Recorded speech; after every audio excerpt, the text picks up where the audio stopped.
Bon, on va lire un verset, j'ai pas de notes, j'ai une référence de verset marquée sur la main. Quand mon copain s'est retourné vers moi, m'a dit ça, j'ai prié mon Dieu tout de suite, j'ai plus de sang qui circule dans les mains, vous voyez, parce que j'ai de la crainte. Et puis Dieu me donne un verset, je le dis. Voilà. Et puis on dira ce qu'on a à dire dessus, de toute façon c'est pas un problème, le Saint-Esprit saura quoi dire ce soir. Gloire à Dieu. Allez, Ésaïe, chapitre 9 et verset 5. Un verset qu'on connaît par cœur. On répète toujours pareil, frère, sur nos réunions, ça ne changera pas, on ne veut pas de nouveauté, nous. Ah, je ne savais même pas que c'était écrit. Ben, quand tu écoutes ça, je pense à la poubelle. Nouveauté, on n'en veut pas, on reste appuyé sur la parole. Car un enfant nous est né, un fils nous est donné. Jésus est né à Bethléem, frères et sœurs, et il a été donné à Golgotha. Il y a une différence entre un enfant qui nous est né, c'est quand Jésus est venu au monde, hein. Mais un fils nous est donné, c'est quand Jésus est mort à Golgotha, il nous l'a donné, le Père. Et c'est pour ça. Allez, mon message est un petit peu plus bas. La Bible nous dit, et la domination reposera sur son épaule. Et c'est mon message qui va venir, quelque chose que tu connais par cœur. On l'appellera. Puis j'aimerais vous rappeler, chrétiens, chrétiennes de l'église de Montargis, qui en connaît. On va se faire une petite présentation. On va se le représenter encore une fois. Il nous a été présenté il y a bien des années quand on y a dit oui, mais ce soir on va se rappeler ensemble qui il est, le Seigneur. Et puis pour toi qui es peut-être parti loin de la maison de Dieu, je ne suis pas un prophète, t'inquiète pas, je sais que des fois il y en a dans l'église, aujourd'hui on s'amuse, certains s'amusent, à Dieu me manque, arrêtez avec tout ça, on a la parole de Dieu, ça nous suffit largement. Écoutez, dans une église, il y a toutes sortes de besoins. Jésus, lorsqu'il était face à une foule, il disait pas Dieu m'a dit, pardon, lui, tout lui était révélé à l'instant. Mais il disait ça, parce qu'il savait qu'au devant de lui, il y avait des besoins. Et ce soir, moi, je ne suis pas un prophète, je ne suis pas un visionnaire, je ne suis pas Jeanne d'Arc, mais je sais que dans l'église, il y a sûrement quelqu'un, que ce soit officiel, parce qu'aujourd'hui, il y a des rétrogrades, on dit le mot, là, il n'est pas terrible, mais on le dit, officiel. Voilà, ils se sont affichés, ils sont repartis dans le monde. Puis il y a des rétrogrades au black. Ah, ils sont à leur réunion, eux. Mais il n'y a plus rien là. Ben écoute, mon frère, parce que tu restes, comme dirait Raoul Chaud-du-Bois, tu restes mon frère, tu restes ma sœur. Même si tu es un rétrograde officiel, tu restes notre frère, tu restes notre sœur. Et bien tu vas te rappeler qui tu connaissais auparavant. Et puis pour toi qui ne connais pas du tout Dieu, ben on va te le présenter. Quand tu rentres chez des gadgets, ça me semble des fois. Bruno, un tel. Et bien ce soir, je vais te présenter Jésus. Il va se présenter à toi. Tu sais ce qu'il faut faire pour que tu sois chrétien? Ben, il faut que tu te présentes à lui. Oh, il s'est quitté, t'inquiète pas. Hein. Mais il aime ces choses-là, le Seigneur. Curieux, hein, le Seigneur, à chaque fois, il est face à un malade, un paralytique depuis 38 ans, à Bethesda, il va lui dire, veux-tu être guéri? 38 ans qu'il attend le monsieur. Il nous demande si je veux guérir. Oui, mais Dieu veut que tu lui dises. Il connaît le Seigneur, mais Dieu veut qu'on lui dise. Allez, on l'appellera. Allez, je te présente Jésus ce soir. Et si ça vous plaît, chrétien, écoutez son, je le provoque, dites-le de vous-même. Vivez là la prédication pour l'amour de Dieu. Je la prêcherai quand il arrive. Et maintenant je suis chaud. Même que tu dis pas amen, je vais y aller au bout. Mais le mieux c'est de vivre la prédication. On l'appellera admirable. Conseiller. Dieu puissant. Père éternel. Et prince de la paix. Et puis je vous le répète encore une fois, et je me le répète à moi, ça me fait du bien. On l'appellera admirable. Conseiller. Dieu puissant. Père éternel. Et prince de la paix. Amen. Voilà, c'est un petit voyageur. Je suis libre avec vous ce soir, et je vous promets que j'ai mis des post-it pour des versets, mais je n'ai pas une note. J'étais un alcoolique, moi. Je croyais que j'étais un homme terrible, je ne valais pas une claque dans la gueule. Excusez-moi mon vocabulaire ce soir. Et puis à moi, l'alcoolique, là-bas, dans le Midi, dans le pays, il vit d'un pays, là, parce qu'il est beau visuellement, mais il n'y a rien de bon pour nous. Enfin, ça dépend de nous, on est déplacé là-bas, que voulez-vous que vous dise. J'ai encore tenu à Saint-Tropez, moi. Ben, il est venu là-bas. Et puis moi, qui étais un alcoolique dans ma misère, il m'a dit, tiens, bouge pas toi, je vais te présenter quelqu'un. Je vais te présenter l'admirable, le conseiller, le Dieu puissant, le Père éternel, le prince de la paix. Ah, j'ai dit oui, Seigneur. Et aujourd'hui, je prêche sa parole. Ça vaut le coup de s'approcher. Je vous dis, bien allez, je ne vais pas trop parler parce que je vais pas avoir quand même. Est-ce que vous admirez Jésus, frère et sœur? Est-ce qu'il est réellement admirable pour vous? Vous savez que nous, les pasteurs et les jeunes prédicateurs, peu importe, tu as bien compris, hein. C'est aujourd'hui, il faut dire le mot juste, on est devenu très pointilleux, le gitan. Hein. Oula, Attention, si tu n'es pas responsable d'une église, il ne faut pas dire que tu es pasteur. Attention. Enfin, ça, nous les prédicateurs, nous les sentinelles, que Dieu, on n'a rien demandé, Dieu nous a choisis, nous a donné quelque chose, et puis on exerce quelque chose. Un pasteur, frère et soeur, vous devez l'écouter pourvu qu'il soit biblique. Écoutez, on a une inquiétude, et on se pose une grande question. Est-ce que le peuple admire toujours autant Dieu? Vous savez pourquoi je vous dis ça? Parce que le dimanche matin, quand c'est le moment de la prière, on écoute beaucoup moins de louanges et d'adoration. Parce que quand tu l'admires, que c'est facile de vanter quelqu'un que tu admires, mais que c'est facile, frère et soeur, de dire, je vais pas me parler de moi, parce que voilà. Si tu as un fils qui est grand, un diamant, c'est 1m90, il a des bras, ils sont comme ça. Vous avez déjà vu parler à un père de son enfant? C'est le plus beau, il a plein de nez, comme moi. Je vais essayer de vous détendre, c'est bien ça. Que c'est facile de parler de quelqu'un qu'on aime bien. Mes frères et sœurs dans nos églises, je ne sais pas si à Montargis, je n'ai pas beaucoup eu l'occasion de venir vous visiter cet hiver et je m'en excuse. Vous savez que Dordif, c'est une annexe de Montargis de base. Et qu'aujourd'hui, on perd ça, frères et sœurs. Je vous le dis à moi, ça. Les vieux l'ont toujours maintenu, et nous, les plus jeunes, on perd. Il y a quelque chose à remédier au passage. Je me le dis à moi, ça, c'est moi, c'est personnel. Je ne sais pas si le dimanche matin, c'est comme à Dordive, mais à Dordive, il y a à peu près, on va dire, 80 à 100 chrétiens aujourd'hui. Il y en a 10 qui prient. Et c'est toujours les mêmes. L'autre fois, j'ai rencontré une réunion de prière, on a eu 11 prières. C'est bien, les gars. 6 prédicateurs, 3 femmes de serviteurs. Ça veut dire qu'il y a eu 2 chrétiens qui ont prié. En dehors d'un foyer qui sert le Seigneur. Est-ce que Dieu est admirable pour vous, frères et sœurs? Eh bien, si tu l'admires encore, tu dois le louer le dimanche. Loue-le parce qu'il t'a sauvé. Loue-le parce qu'il s'est présenté à toi. Ah, je ne sais pas prier, mon Bruno. Oh, tu sais, il n'y a pas besoin de dire des grands mots. De toute façon, le Seigneur, les grands mots, il ne les aime pas. Lui, il préfère un cœur. Écoute, la Bible, elle nous dit ça, Évangile de Luc, chapitre 2 et verset 33. La Bible dit qu'un vieil homme va voir Jésus l'enfant, il va le prendre dans le temple. C'est ce que j'ai pu lire rapidement. Et puis, écoute-moi. Le petit vieux, là, Siméon, il va prendre le petit enfant, c'était une promesse que Dieu lui avait faite, peu importe, c'est pas mon message. Et puis, il va dire des merveilles du Seigneur. Il va dire, aujourd'hui, j'ai vu le salut d'Israël. Et puis, tout à coup, la Bible dit ce petit mot-là, au verset 33, son père et sa mère, donc c'était pas son père, mais c'était celui qui l'a élevé. Donc Joseph et Marie, la Bible dit, écoutez les mots de la Bible, frères et sœurs, étaient en admiration de tout ce qu'on disait de lui.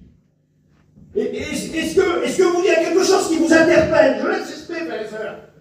Écoute mon ami chrétien, mon frère qui s'est éloigné de la maison de Dieu, toi mon ami qui n'est pas encore à Dieu, c'est magnifique d'être en admiration de ce qu'on dit de lui, mais ça ne suffit pas.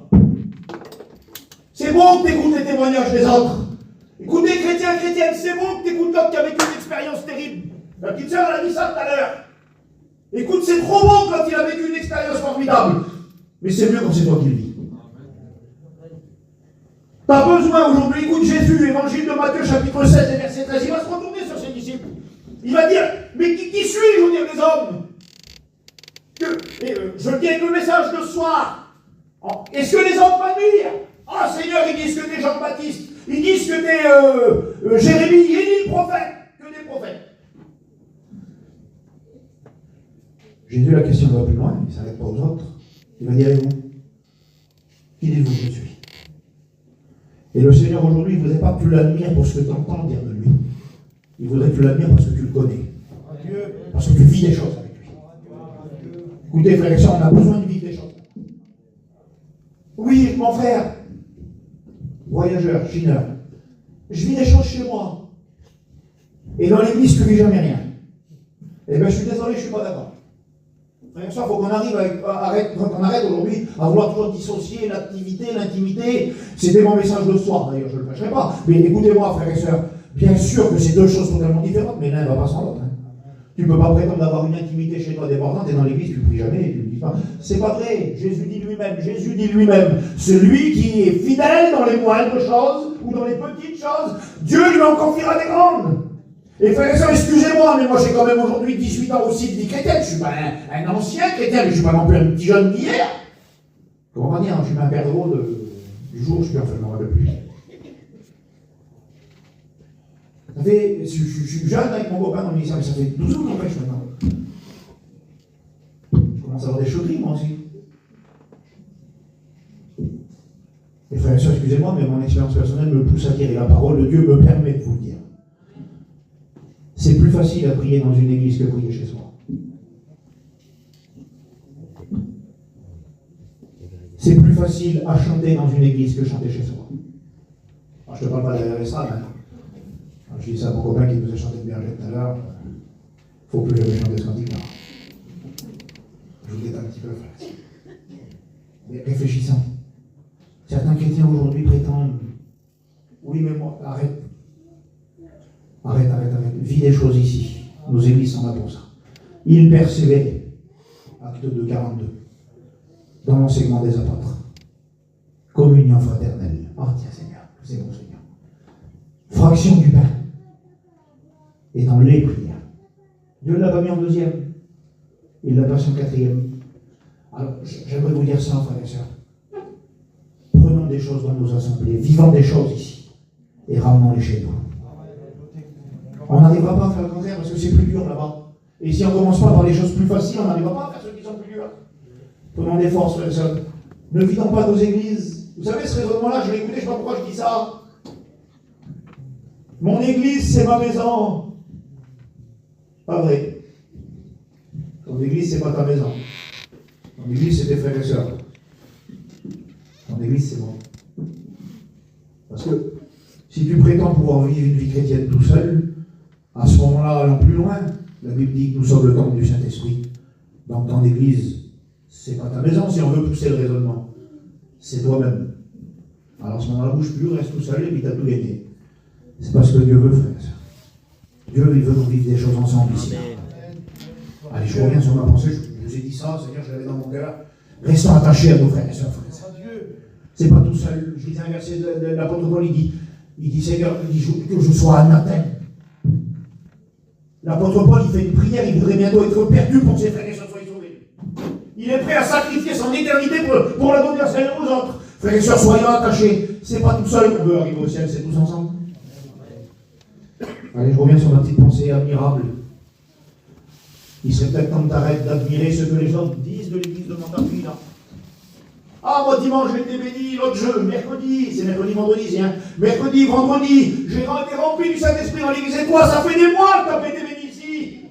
Ben, c'est parce que tu t'es contenté, tu t'es habitué à admirer Jésus, d'après le dire des autres. Mais Jésus ce soir te réveille et te dit, admire-moi pour ce que je suis. Admire-moi parce que toi, tu vis des choses avec moi. Il est réellement admirable, frère. Écoute ça, j'ai un petit mot ça. Un jeune garçon dans Luc 15, il admirait son père pour ce qu'il avait. On la connaît tous l'histoire. Il a dit, papa, donne-moi les sous qui me reviennent. La Bible nous enseigne que le père leur partagea leur héritage. Et cet homme-là, il s'est mis à aller. Il admirait le père pour ce qu'il avait. Et écoutez-moi, frères et sœurs, lorsqu'on admire Jésus pour ce qu'il a, c'est bien, mais ce n'est pas suffisant. Et je vais reprendre une petite phrase d'Isaac Castro, je vole. Il dit on n'admire pas Jésus pour ce qu'il a, mais on admire Jésus pour ce qu'il est. Et tant que tu t'arrêteras au dire des autres, et que ce ne sera pas toi personnel, ben tu t'arrêteras à ce qu'il a. C'est déjà bien, mais tu ne tiendras pas. Rappelle-toi qu'il est admirable pour ce qu'il est. Quand il donne le Seigneur, écoutez frères et sœurs, je vous dis quelque chose. Nous l'année dernière, on avait des bonnes nouvelles pour ma sœur. Complètement, on n'allait pas payer de la médecine. Si vous avez des questions, vous voulez m'en 100% guéri, plus rien. Ah, on a admiré Jésus pour ce qu'il a, mais aussi pour ce qu'il est. Mais là, ce coup-là, regarde, c'est admirable. Et puis cette année, il y a des mauvaises nouvelles. Il y a des choses qui sont revenues. Mais la maladie est comme arrêtée. Écoutez, frères et sœurs, on n'admire pas Jésus pour ce qu'il a. On admire Jésus pour ce qu'il est. Et on continue. Et on continue à prier. Et je te promets que le dimanche, tous les dimanches, c'est dur pour moi, je suis timidement. Je me laisse entendre ma chaise, on dirait que je me battais quelqu'un. On dirait que je me reprends en 3 étapes pour prier au voix. Je me mets au bord de la chaise, déjà je commence à faire ça avec les bras, et puis je me prépare. Il y en a un qui va démarrer en même temps. Oui, mais j'ai tellement besoin de lui dire que je l'admire. que même si tu pries en même temps que moi, si un jour tu viens d'en dire, je te coupe la parole, j'en ai plus rien à faire. Puis t'as qu'à faire comme moi. Tu me coupes la parole aussi, comme ça, puis on sera deux à l'admirer. Frères et sœurs, louons Dieu. Ça va, vous êtes là encore? Admirable. Arrête de te contenter de ce que te disent les hommes de Jésus. Vis des choses avec Jésus. Et tu verras, tu pourras l'admirer. Puis tu n'auras pas assez de temps le dimanche. Tu n'auras pas assez de temps le dimanche, parce que tu auras plein de choses à dire. Plein de choses pour l'admirer, pour dire qu'il t'a sauvé, pour dire qu'il t'a béni ta famille, pour dire qu'il t'a protégé. Je vais loin, frère et soeur, même quand quelqu'un est parti, il t'a donné une espérance sur le Seigneur. Ça vaut le coup de l'admirer. Alors, est-ce qu'il est admirable pour vous? Allez, on continue. Conseiller. Les trois autres, je finirai vite, j'ai ça dans mon cœur, c'est ta vote. De toute façon, s'il y a une réclamation à faire, c'est vous allez voir. Conseiller. Vous savez, vous faites ça dans le monde, moi quand je n'étais pas chrétien, on était des genres de cartes vers nous, et on disait toujours quelque chose. Quand on disait, mais vas-y, on joue au poker. Paye. Il y avait toujours les perdants derrière les corbeaux qui disaient, vas-y, bah oui, ils avaient perdu eux. Ils jouaient bien. Et on dit toujours pareil, nous, les conseilleurs, c'est pas les payeurs. Mais Jésus, lui, peut te conseiller parce qu'il a payé. Dans l'évangile, tu ne peux pas dire, ah oui, Seigneur, ton conseil, non, ne discute pas. Dieu a conseillé, tu dois écouter, et au bout, ce sera ton conseil. Écoutez les conseils de Jésus, frère et sœur. Une femme qui était veuve, dans la Bible, l'évangile de Luc, chapitre 7, il n'y a que lui qui peut donner des conseils à elle. Moi, si j'arrive vers toi et que je te fais ça, jette-moi dehors. Mais là, on ne parle pas de moi, on parle de Jésus. Il y a une petite femme qui est veuve et elle a perdu son garçon. Et puis, excusez-moi, frère et sœur, je ne veux choquer personne, mais le cortège est en direction du cimetière. Jésus arrive et il est touché, il est ému de compassion. Et il va donner un conseil à cette femme-là. Vous le connaissez, ce conseil-là? Ne pleure pas. Mais qui nous, les frères, pourrait dire ça à quelqu'un qui vient de perdre un être cher? Ne pleure pas. Mais Jésus est capable de te le dire. Parce que lui, il ne vient pas qu'avec quelques mots. Quand il dit à une personne ne pleure pas, c'est parce qu'il peut la consoler. Je l'ai dans mon cœur. Écoute, toi, tu n'as pas de l'espérance en les hommes, mais tu as de l'espérance en Dieu. Alors à Dieu. Sur cette terre, tu n'as peut-être plus rien à espérer, là. Mais dans le ciel, ton espérance est là. Et Jésus te donne un conseil, ne pleure pas. Vous savez, bibliquement parlant, c'est pas l'archange, avec le respect qu'on a pour tous les personnages de l'écriture, l'archange Michel, le chef de l'armée de Dieu, c'est un personnage, frère. On se parle avec le diable, il a déjà combattu avec le diable pour le corps de Moïse, et à la fin, dans l'Apocalypse, nous on sera partis, bien sûr, dans les événements qui vont se dérouler, il va quand même combattre l'adversaire, c'est quand même un personnage très important, l'archange Michel. Et bien c'est pas lui qui viendra consoler. Gabriel, le messager, qui a annoncé à Marie qu'elle porterait Jésus. Il a annoncé à Joseph que c'était bon, qu'il pouvait faire ce qu'il fallait. Gabriel, le messager, mais ce ne sera pas lui non plus, frère. Vous savez qui c'est qui viendra vous consoler dans le ciel? C'est Jésus lui-même. La Bible dit qu'il essuiera toute larme de nos yeux. Alors lui, il peut te dire, ne pleure pas. Et mon frère, ma soeur, voilà, ce mot-là, j'ai rien, je te promets, j'ai rien marqué. Dieu te le dit ce soir. Le conseiller, tu te demandais un mot, Seigneur, donne-moi un mot. Pleure pas. Pleure pas, je te donne l'espérance. C'est Hébreux 6, 19, il nous dit, or, cette espérance, nous la possédons comme une encre de l'âme, sûre et solide, qui pénètre au-delà du voile. Ça, c'est particulier, les mots de Dieu. Qu'est-ce que ça veut dire? Ben, ça veut dire qu'un chrétien, c'est comme un petit bateau. Moi, je me l'imagine comme ça, pour que je le comprenne le verset. Je ne comprends pas, moi. Moi, je me vois comme un petit bateau avec une encre. Sauf que l'encre du chrétien, elle n'est pas ancrée au fond de la mer, elle n'est pas ancrée non plus sur la terre, elle est ancrée dans le ciel. Alors, le bateau, il est chahuté, hein. Mais elle est sûre et solide, la Bible l'a dit. Alors rappelle-toi de ton espérance, mon frère, ma soeur. Il y a peut-être des gens, voilà, je ne suis pas un prophète, mais je l'ai dans mon cœur. Il y a peut-être des gens qui t'ont devancé. Mais rappelle-toi, ils sont partis. Ils sont auprès de Dieu aujourd'hui. Alors oui, Jésus peut te donner ce conseil-là, même s'il est pratiquement impossible à suivre. Oui, mais Jésus te donne le moyen. Ne pleure pas. Tous les conseils de Dieu sont là. Il a dit à Jairus, évangile de Luc, chapitre 8, tu bon pour les références ce soir, hein? Oh, c'est bien, c'est quoi? Qu'est-ce qui va tomber? Jairus, pareil, sa petite fille, elle est dans le problème. Il vient, Jésus, ma petite, elle est malade, donc la situation est déjà compliquée, frère et soeur, quand on a une personne malade dans notre famille, lui, il se déplace, il vient, il se jette au pied du Seigneur, il fait tout comme il faut, Jairus.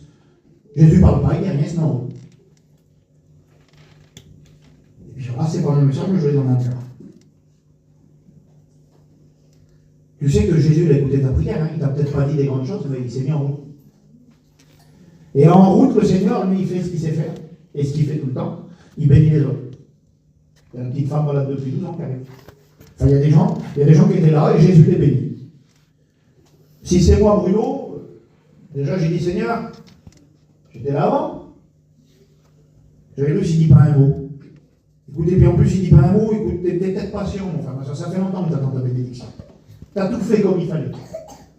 L'ennemi, il essaie de dire t'as mal fait, arrête avec tout ça, frère, ça. T'as tout fait comme il fallait. Tu t'es humilié, t'as demandé à Dieu de venir bénir ta situation, mais ça prend du temps. Et puis là, dans l'église, tu vois les autres se convertir. Mais le tien, chez toi, ça bouge toujours pas. Là. Écoute. Et puis pour finir, les gens qui arrivent, ils disent c'est bon, ta petite, elle est plus là. Imagine-toi, c'est comme si, tu vois, de ce côté-là, t'attends, tu pries pour lui pour qu'il se convertisse, mais d'un coup, il y en a un qui arrive, c'est bon, laisse tomber, il ne se convertira pas, c'est sûr et certain, il a dit qu'il ne voudrait jamais de Dieu. Donc tu pourrais dire, mais Seigneur, ça fait des mois, des années que je te prie et chez moi ça ne bouge pas. J'avais vu s'il aurait pu dire, Seigneur, je t'ai demandé de venir. Elle était que malade et aujourd'hui elle est morte. Mais pourquoi tu t'es arrêté de me dire, écoute, Jésus sait ce qu'il fait. Et dans cette situation, j'avais vu s'il dit toujours un mot, pas un mot lui. C'est Jésus qui parle. Et Jésus va lui donner un conseil à lui. Il va lui dire, ne crains pas, mais crois seulement. Et le conseil de Dieu pour toi ce soir, il est un conseiller. Ce n'est pas un conseil de Bruno ni des frères, c'est un conseil du ciel. Frères et sœurs, arrêtons, je le dis devant Dieu, sortons du contexte des histoires que je vous ai dit là. Parce que vous savez qu'une prédication, elle peut toucher un problème individuel, mais on peut aussi l'élargir à tout le monde. Ne cible plus une personne en particulier, mes frères et sœurs. Arrêtons de pleurer dans nos vies chrétiennes. Arrêtons d'être tristes lorsqu'on va à la réunion. Écoutez, frères et sœurs, arrêtons, Jésus, il veut qu'on ait de la joie lorsqu'on va dans la maison éternelle. Même si tout va mal. Un chrétien, il est capable d'aller bien. Parce que nous avons l'admirable et le conseiller. Et Jésus te donne un conseil ce soir. Ne crains pas. Crois seulement. Il va se convertir. Elle va se convertir. C'est le conseil de Dieu pour toi ce soir. Ton mot t'attendait depuis des mois. Crains pas, crois. Fais les choses. Je vous dis ça, frères et sœurs, je le mets dans mon cœur et je suis bien avec vous et je vous prends encore 6-7 minutes. Cet hiver, on a fait une petite réunion de maison, nous, à Dordive. Dordive, c'est plus petit que chez vous, hein. Imaginez-vous. Des fois, on a fait une petite réunion de maison. Puis à un moment donné, c'était le top. Des tonnes d'inconvertis dans les réunions, on se régalait, ça remplissait l'église. Puis on est arrivé, les fêtes de Noël. Le mois de décembre, il est où? Et puis on était chez ma tante, vous la connaissez peut-être pas, mais c'est ma tante Lydia. Bon, écoutez, ma tante Lydia, c'est pas la personne qui a le plus de conversation du monde, c'est un pot de fleurs. Tu la poses là, papa, bonjour, tu la reprends, tu la remets là. Et puis la réunion, c'était chez elle. Tu vois la réunion un peu angoissante. Et puis nous, on était fatigués des réunions tous les jours. Arrivé Noël, il fallait qu'on prépare tout, les commandes, les petits sorts, hein. Il fallait qu'on commande. Et puis on arrive à la réunion, on était 8. Alors il y avait mon père avec sa guitare toujours là, lui. Il est toujours content. Que des chrétiens. Ma vieille tante Sonia, les plus vieux chrétiens de l'église de Dordive. C'est pas rien, chrétien fidèle. C'est capable de relever un pasteur, la fidélité des chrétiens. Des fois, aujourd'hui, on parle sur les pasteurs, aujourd'hui je le fais. Je l'ai fait, je le reprends maintenant. Tu sais que tu n'as pas besoin de parler en arrière, de dire il n'a pas fait ci, il n'a pas fait là. Sois fidèle dans l'église, Dieu va reprendre, il peut même reprendre le pasteur avec ta fidélité, Seigneur. Ma vieille tante était là. Alors moi qui étais fatigué, qui croyais que je faisais un truc terrible, j'ai vu ma tante de 80 ans toujours fidèle. J'ai dit Seigneur, par là. Déjà, j'étais repris. Et puis la réunion se fait, vous comprenez bien, il n'y avait personne. Bon, on va dire quelques mots. Et puis ils ont fait dire un petit mot, un besoin, un partage. Écoutez, il y a une onction de Dieu qui a tombé dans la réunion, on était 8. Et puis mon cousin, je ne veux pas dire de nom, mais c'est pas vraiment chaud du bois, mon cousin, loin de là. C'est une date, tu comprends mal quand il parle, il n'arrive pas à. Voilà. Il a prêché, Seigneur tout ça.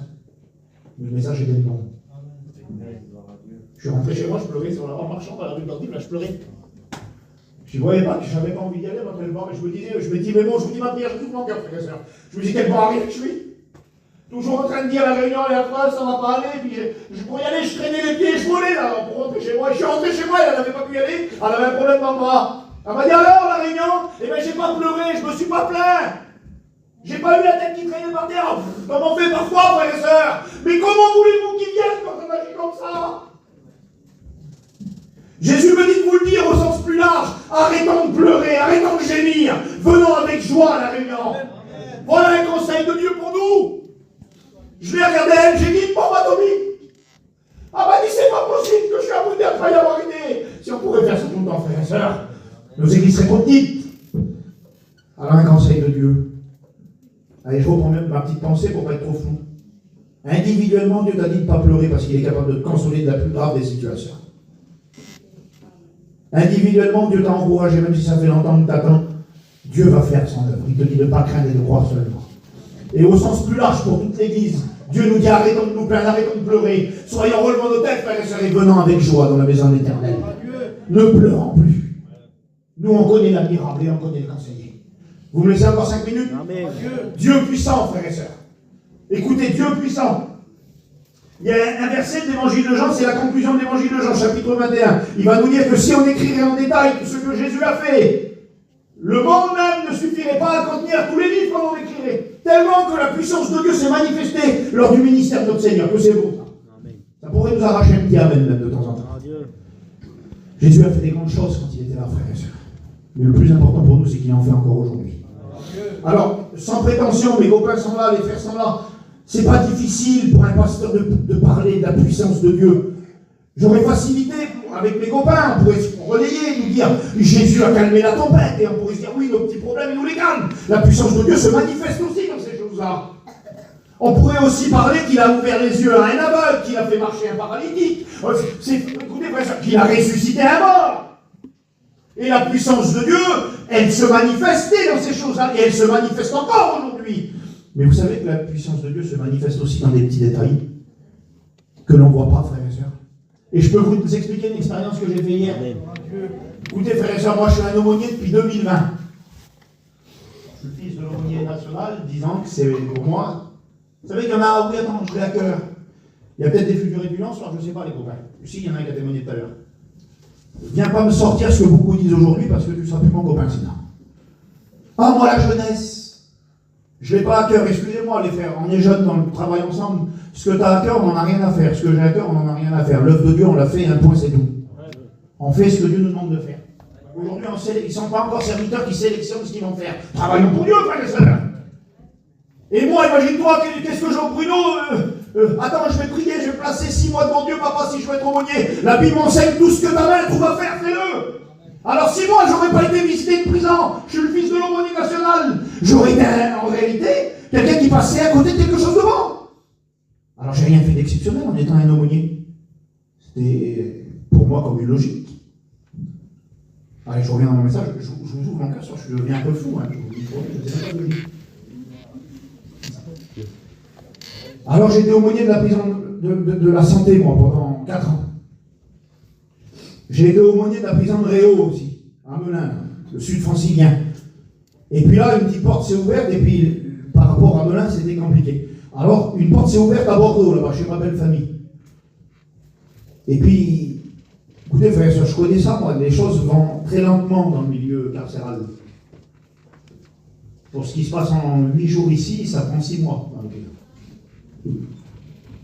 Et puis écoutez, il y a des petits gens qui m'ont téléphoné, comme ils savaient que je me présentais à la prison de Bordeaux, ils m'ont dit, est-ce que tu pourrais aller visiter mon cousin qui vient de rentrer? Voilà, il a fait une bêtise, c'est un garçon qui touche à des choses qui ne vont pas, il a disjoncté un peu, puis le voilà rentré en prison. J'ai dit, quand je pourrais, je n'avais pas l'agrément, je ne pouvais pas y aller. J'ai essayé d'envoyer le monsieur qui est aumônier, mais le monsieur n'y allait pas. Et puis, j'étais avec ma compagne chez moi il y a quelques jours, et une crainte est née dans mon cœur, les frères. Pas plus que ça. La puissance de Dieu, l'évangile. Je me suis dit, toi pas si le petit Gaston se ferait du mal, là. Ah non, on veut que les grosses réunions. On veut prêcher tous sous le grand chapiteau agir. Chapiteau de 7 heures. Et la puissance de Dieu, elle se manifeste dans nos grands chapiteaux, c'est vrai, elle se manifeste aussi dans des endroits sombres. Dieu a allumé comme une lumière dans mon cœur, les copains. J'ai pris 30 milliards. Parce que j'ai reçu l'agrément en même pas 3 semaines. Normalement, ça prend minimum 6 mois. Regarde la puissance de Dieu. Une crainte était née dans mon cœur. J'ai dit, ça va se faire du mal. Et si il se fait du mal et que je n'y ai pas été, je ne me le pardonnerai jamais. Alors j'ai foncé. J'ai pas attendu qu'un an, j'ouvre le toit de l'église. Arrête d'attendre l'ange qui déchire le toit de l'église. Fonce, mon frère, fonce, ma soeur. La puissance de Dieu, tu vas voir qu'elle va t'accompagner dans des petites choses. Tu vas rentrer dans une maison, tu vas t'asseoir. Et tu vas apporter quelque chose de bon. Ou peut-être même que tu vas recevoir chez toi avec un café. Et tu parleras peut-être même pas de Dieu. Mais les gens vont se confier en toi. Et tu vas éviter tout un tas de problèmes à des personnes. C'est aussi ça, la puissance de Dieu, frères et sœurs. Je suis arrivé là-bas, j'ai été voir un garçon, j'ai pas réussi à le voir, il était parti travailler, j'avais été faire des réunions, moi, dans la prison, mais je n'avais pas le droit d'aller visiter dans les cellules. C'est particulier de prison, frères et sœurs, c'est particulier, très particulier. Alors, j'étais parti là-dedans, vous voyez ma tête, là? On me surnomme Pierre Richard. J'étais perdu, moi, dans la prison, là.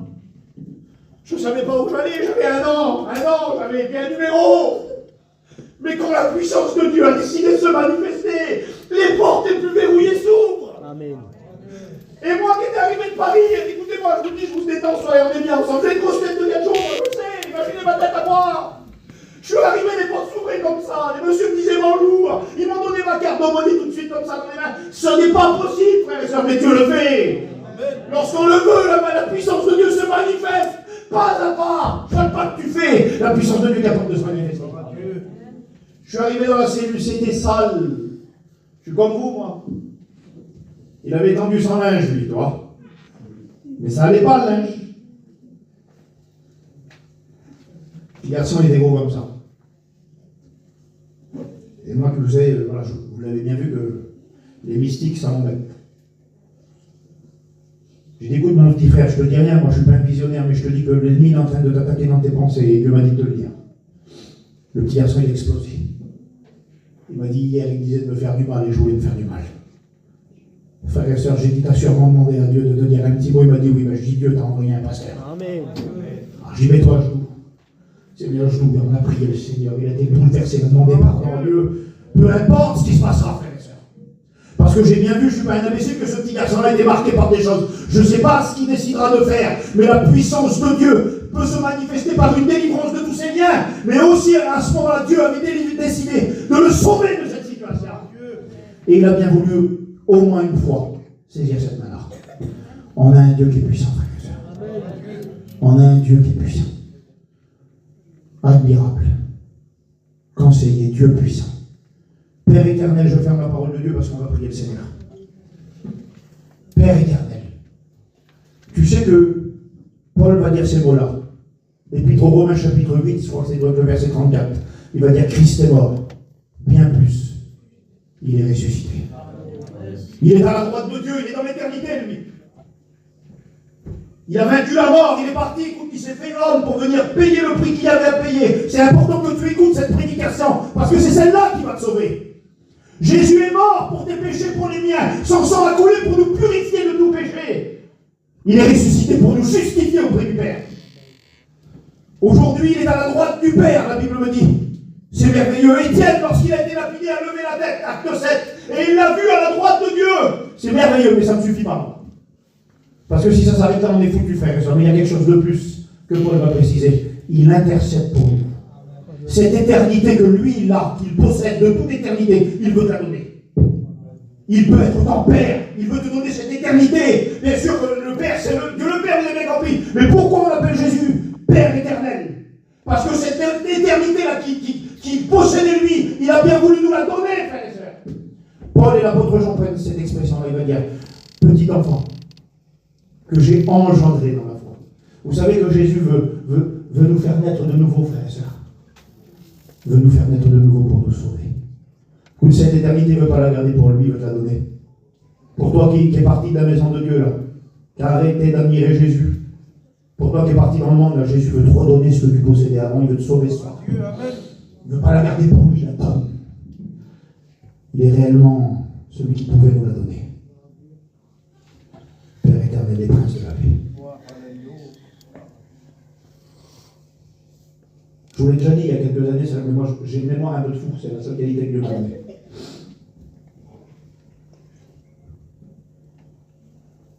Il y a quelques temps, quand on a su que ma soeur, je vous l'ai déjà expliqué ça, mais je vous l'explique, je la cœur, c'est pas grave, il faut que je répète quelque chose que j'ai dit à un an ou deux, hein. Ça, vous vous en souvenez sûrement plus. Ça va marcher quand même, là. Ma soeur a appris qu'elle était frappée par cette maladie-là. Ça fait comme tout le monde. T'as beau faire plein de sourires, t'as beau faire tu qui est fort, mais t'es pas fort, c'est pas vrai. Face à ça, tu peux pas. Moi et mon beau-frère, on a le même âge, il a un an et demi de plus que moi, il y avait une enveloppe grosse comme ça avec les résultats. Dans l'enveloppe, on n'arrivait pas tous les deux à ouvrir l'enveloppe. Je fais pas 1m90, je vous l'ai dit tout à l'heure, mais je fais passer 1m80. Ben, dans l'enveloppe qui était grosse comme ça, moi, quand j'ai chambré comme ça. Et puis mon beau-frère aussi. Ben oui, quand l'épreuve elle frappe, c'est normal d'avoir des moments d'inquiétude. Mais écoutez, quelques mois se sont passés. Et puis les nouvelles n'étaient pas bonnes, je vous le dis. Mon beau-frère se plaignait de quelque chose. Vous voulez que je vous le dise ce soir? Est-ce que vous voulez que je vous le dise? Adieu. Ma soeur est renflée.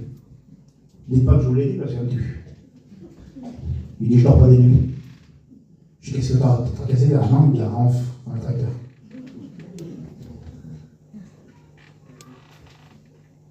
Ça fait combien de temps, je te l'ai déjà posé il y a 2 ans la question, je te la repose parce qu'il y a sûrement la même personne qui a besoin de m'entendre.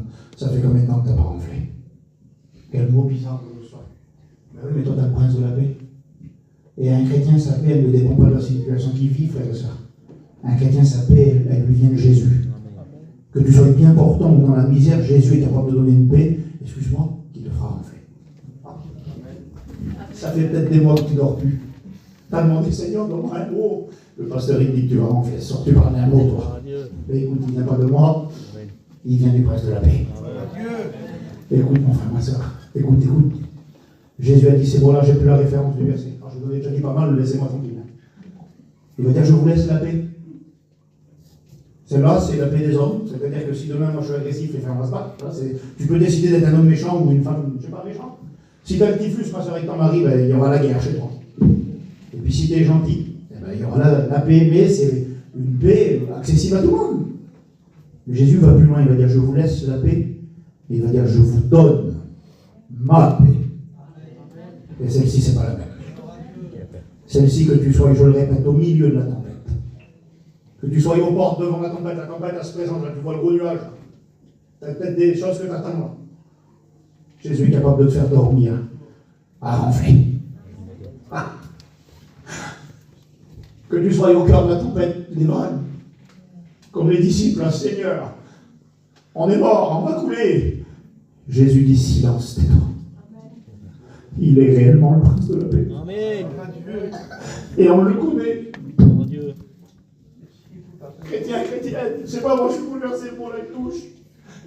Il est là ce soir. Oh Dieu. Je vois des chaises vides là, les copains d'alors étaient un peu inquiets, il y a du monde qui manque. C'est vrai que c'est mieux quand c'est plein, mais écoutez, frère, le principal est là. Le prince de la paix est ici. Et il se présente à toi. Chrétien, chrétienne, ensemble, moi, Bruno, je vous rappelle qui je suis.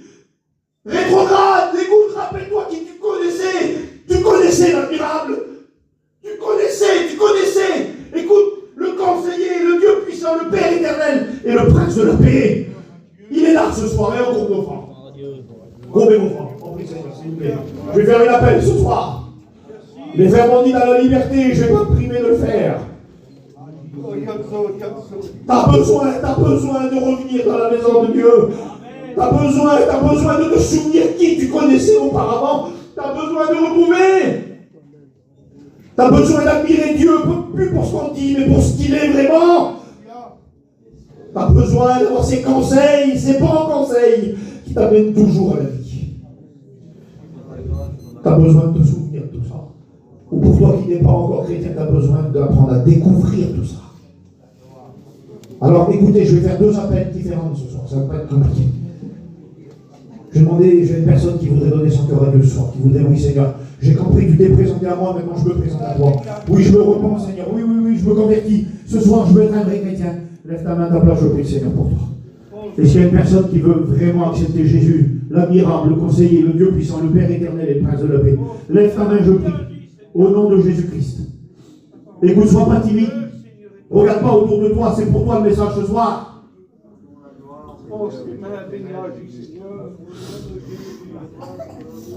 Est-ce que tu veux donner ton cœur à Dieu? Lève ta main, je prie. Au nom de Jésus-Christ. Le Seigneur t'appelle. T'as demandé de savoir qui il était, ben voilà. Il a demandé à Bruno de venir prêcher à travers la décision d'un frère. Alors est-ce que tu vas répondre à son appel ce soir? Lève ta main, je prie le Seigneur pour toi. Si tu veux accepter le Seigneur dans ton cœur, c'est clair et c'est net. Écoute, je ne te dis pas de faire une expérience avec Dieu, moi je te dis de donner ton cœur à Dieu ce soir. Lève ta main, je prie. Au nom de Jésus-Christ. Priez le Seigneur, intercédez, frères et sœurs.